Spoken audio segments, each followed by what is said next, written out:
Hello, YouTube. So this is the way overdue follow-up video to my hydro dipping of my strat that I did a few years now. I do apologize for not getting back to you on this, but life gets in the way and all that good stuff. So what we're gonna do is we're gonna go over the guitar now as it sits today. This has actually been finished for a while now. And I'm just going to take you through everything that we've done. Now, if you look at the first video, and I'm going to try to link the first video to this one. We'll see if I can make that work. You'll notice that this doesn't look anything like the guitar that came out of the garbage can, which is how I do my hydro dipping.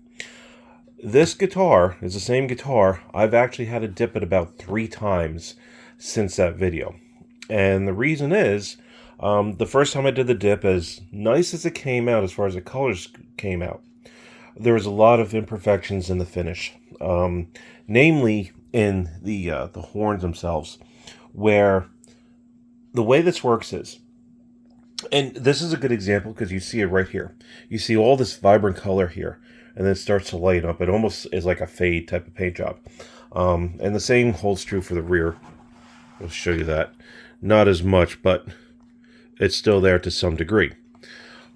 As you dip the guitar into the paint, it gets used up. So it'll get used up here, and then as you start getting halfway up the body, there's not as much, marbling paint floating on the surface of the water anymore. So it starts to dilute. Well, what was happening here is the actual, horns themselves had almost no paint on it. They were cracking. They didn't look right.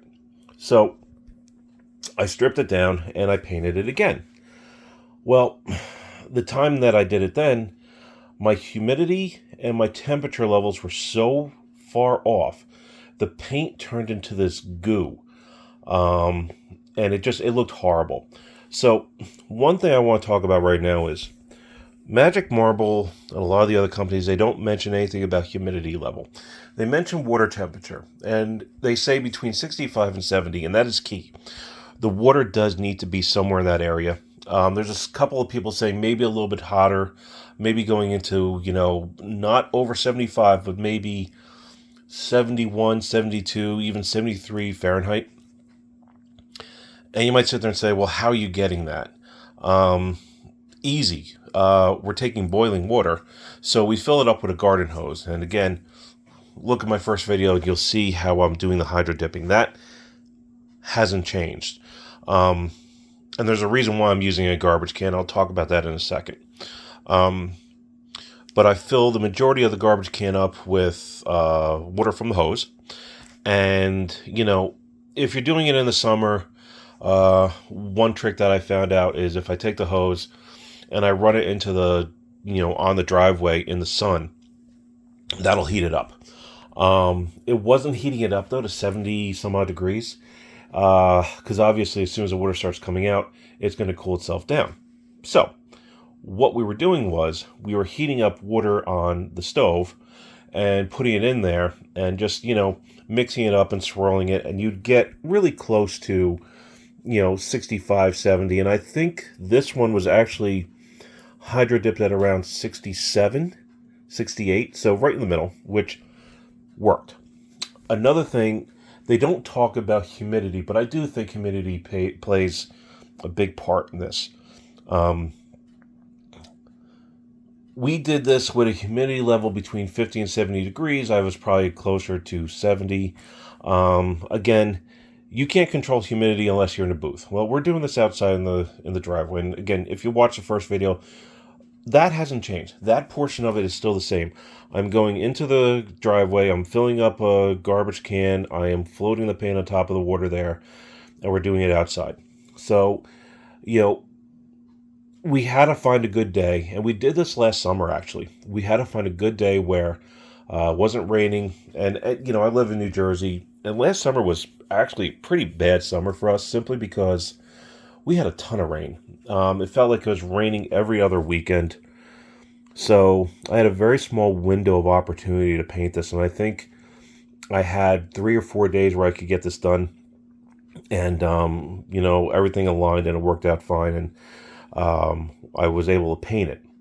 Now, the original paint job on this had a slightly different color scheme, and that's because Magic Marble, which is the paint that I use, doesn't make the orange all year long.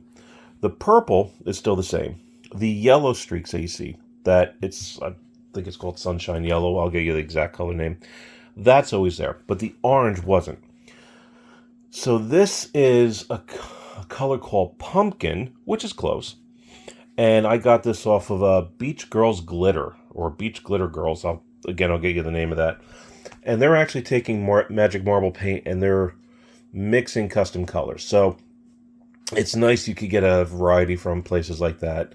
And that adds to your color palette.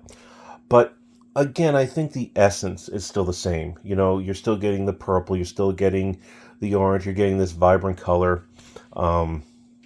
So it worked out. Now, going back to the basics, the last time I did this, I actually stripped this all the way down to bare wood. Again, this was originally a first-year production Eric Clapton body in pewter. Very cool color, but when I got it, someone was trying to turn it into the Eric Clapton's Crash Strat. So it had all these geometric shapes on it and colors, but they got halfway through and they gave up and it never got completed. So when I got it, the paint was very faded in certain areas, and faded meaning the paint was actually wearing through because it was put on so thin that it was just not flaking up, but the more you played it, the more the paint would come off. The reason being, the Crash Strat has got a bunch of colors on there. So you can't load it up too much with each color. You have to spread it out. So I stripped this down to bare wood. I actually sanded this down to probably 220.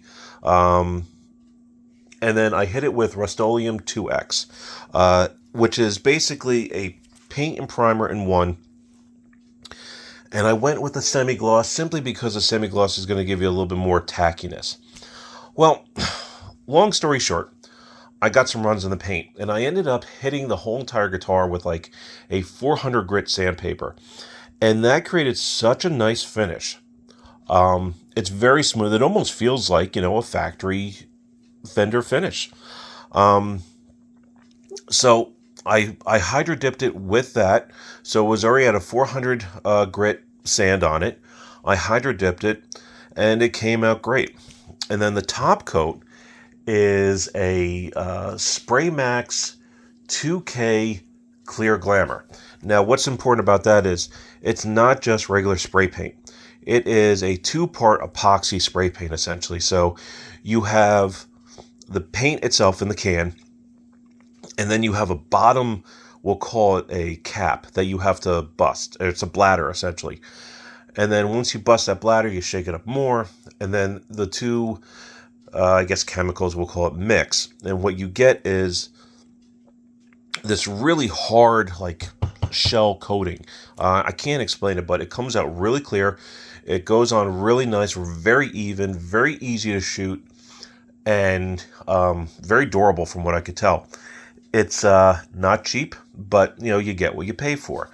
It also, because it's this 2X thing, or this two-part epoxy type of paint, it doesn't have a very long shelf life. So I think the manufacturer says 6 months without shaking it. As soon as you, or not shaking it, but mixing it. As soon as you mix it, you have like a day or two, and that's it. And it might not even be that. It might only be about 12 hours, I think. So, it's one of these things where if you're not going to use the whole entire can, you're almost wasting it.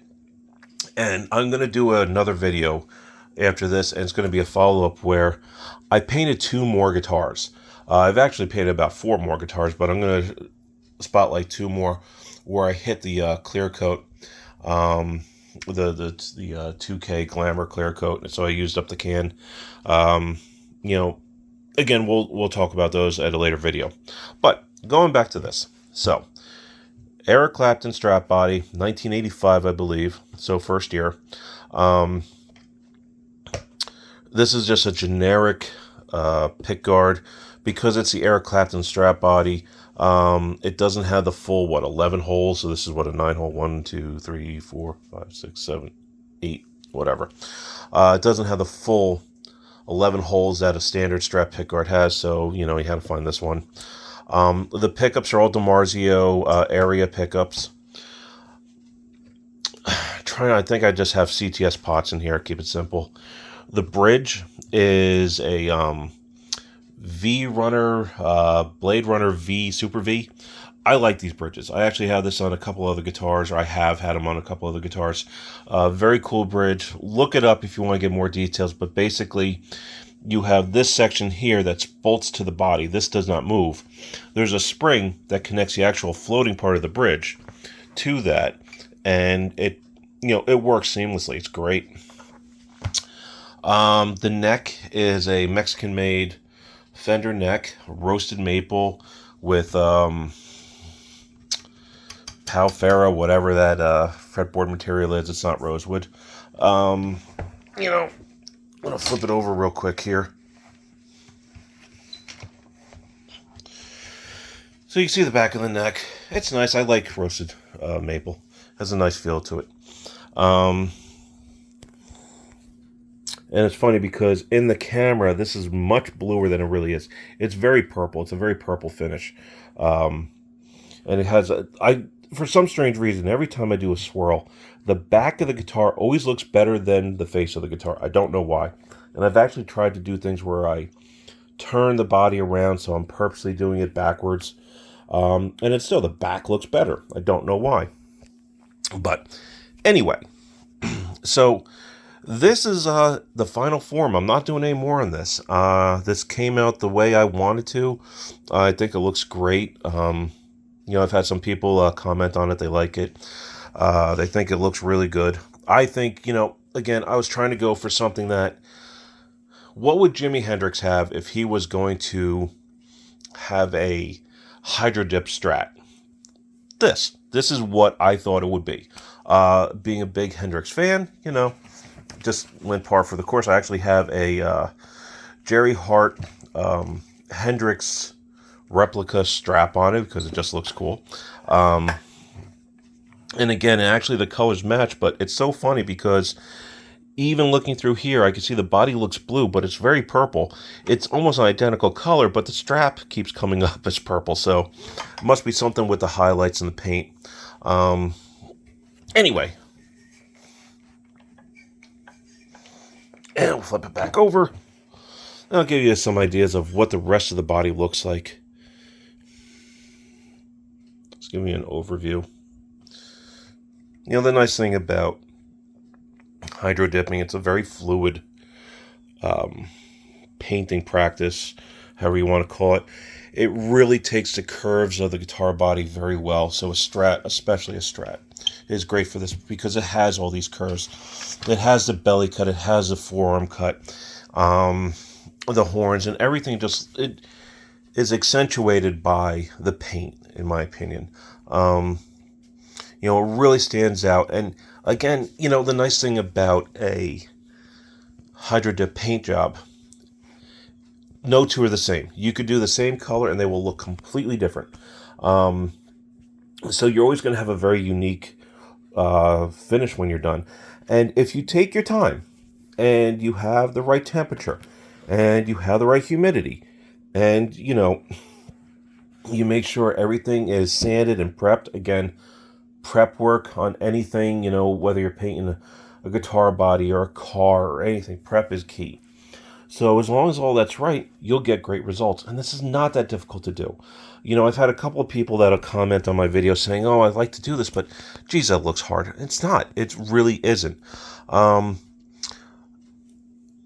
do it in a garbage can, and that's the other thing. I decided, okay, I was going to do a few more guitars. And one of them is an Explorer. And we'll talk about the Explorer in the next video. So I got a bigger vessel, bigger container for it. I got a stock tank, actually. For the people here in the U.S., I got one from Tractor Supply. It wasn't that expensive, but I figure, okay, I got this big, huge, container that I could dip this in and have all this space and all this room. it was actually a bigger problem than the garbage can. And the reason is, when you have the garbage can, if it's a 2 foot diameter garbage can, for example, that's all the paint you could put on there. You could load it up and you could keep putting more and more paint on top of that, but you only have a surface area of around 2 feet. So that's your limitation, but that limitation is good. When I went to the bigger thing, the paint spread out so far that it was just making a mess. It wasn't really getting on the guitar body that well. It was actually so diluted. And I tried to load up that thing when I was using the stock tank.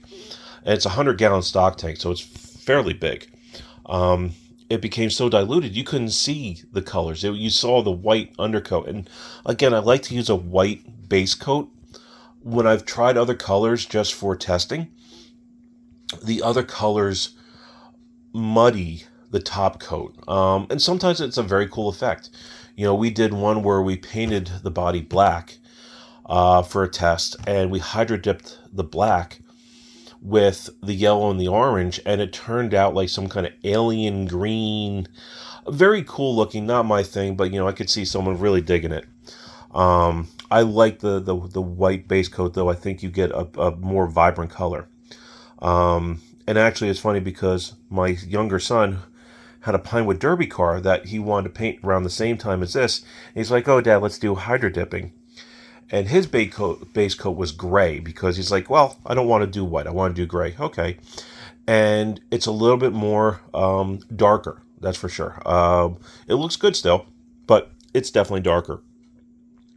So going back to the stock tank is so big, the water spreads out so far it dilutes itself, and the results were not very good. So we went back to the garbage can, and I actually got a slightly bigger garbage can so I could put more water on, or more paint on the surface. And now it's like a 50-gallon or 55-gallon garbage can, and that is only used for hydro dipping. So, you might sit there and say, "Oh, that's disgusting. You're using a garbage can." That garbage can doesn't have any garbage in it. It is sitting in the garage right now with a piece of plywood on top of it that actually acts as like a tabletop. So when it's not being used for hydro dipping, it's completely covered. Nothing's going in there. And because of the way I have it set up, it's actually a table when I don't need it. So it's actually it's fairly helpful in the garage. And, if you look at some of the guys that are doing this for a living, some of the guys that are doing the hydro dipping, on guitars, professionally, we'll say, their containers aren't that much bigger. They're using like these big square containers, but then they put in like a piece of wood. They put in like a 2x4 as a barrier. So you'll have this huge area where you could have all this water, but the painting surface is much smaller than the actual container that they're in, and I think that has a lot to do with the surface area required for the paint. So smaller the surface area, the more vibrant the results, the more coating you get. Downside is the less paint you could have in there, but there are ways to get around that. You keep adding more paint. Now the other thing with any hydro dipping, time is very crucial to this. So your temperature has to be right. Again, I think your humidity plays a big part. But, time is also a thing. I think Magic Marble recommends you need to hydro dip within 30 seconds, I believe, or maybe in a minute. It's not that much time, believe it or not. And, as long as you go at a steady, slow pace into the water on an angle, you'll get good results. What I found is when you are choppy, meaning you go in, if you put in the guitar slowly like this, that's when you get these weird, strange lines coming across it. And it's basically just a stopping point where, I guess the paint is catching up or whatever. But if you do a seamless transition from here to the top in, it goes pretty quick, and you'll get good results. So don't stop. Don't wait too long. And then once you're in, I found that, the air compressor, we tried the air compressor to blow the top off. That didn't work. paper towel, and just get the top, just skim the top. One problem that we're having is whoever was helping me would actually go too far into the water, and they would hit the horns, or they would hit, up here, they would hit some part of the guitar body. I'm like, okay, well, that you just wiped the paint off. Now we got to redo it. So as long as you're just mindful of that and how far that guitar body is down, you'll be okay. Another thing, and I think I brought this up in my first video, these guitar bodies are made out of wood, of course. Wood wants to float. So as you're hydro dipping, this body is trying to push itself back up. It's like a cork. It just keeps pushing itself back up. So you're struggling with that. You're trying to keep it straight. Again, it's not that difficult to do, and once you do it once or twice, it's fairly easy. Another thing is I found that going any more than 3 colors, it gets a little too muddy. The second time I did this, I believe I did like 4 or 5 colors, and it was horrendous. I actually did a double dip on it, so you had it was cool because you had like a phantom color on top of it. So what I mean is I dipped it once, and I didn't remove the paint from the top. I just pulled it back out. So you had this weird effect where you had the first initial dip, and then you had a second dip as it was coming back up. So it was like a double layer of paint, and it almost made like ghost type of ribbons in the paint job. Looked great, but there was so much color on it. It just became very muddy, and you couldn't distinguish any color, and it was very dark. So I scrapped it, and I resanded it, and I reprimed it and all that. And that's where you get this now. So anyway, if you have any questions, please let me know. Hit me up on the comments, and I'll try to answer as many questions as possible. I will also be putting in a link of all the materials I've used. And my next video that I'm going to be doing on guitar hydro dipping, I'm going to showcase 2 other guitars that I will warn you, one came out great, the other one not so much, and that other one's going to be redone probably this year. But I wanted to show you a couple of different things that I did. So anyway, thank you for watching.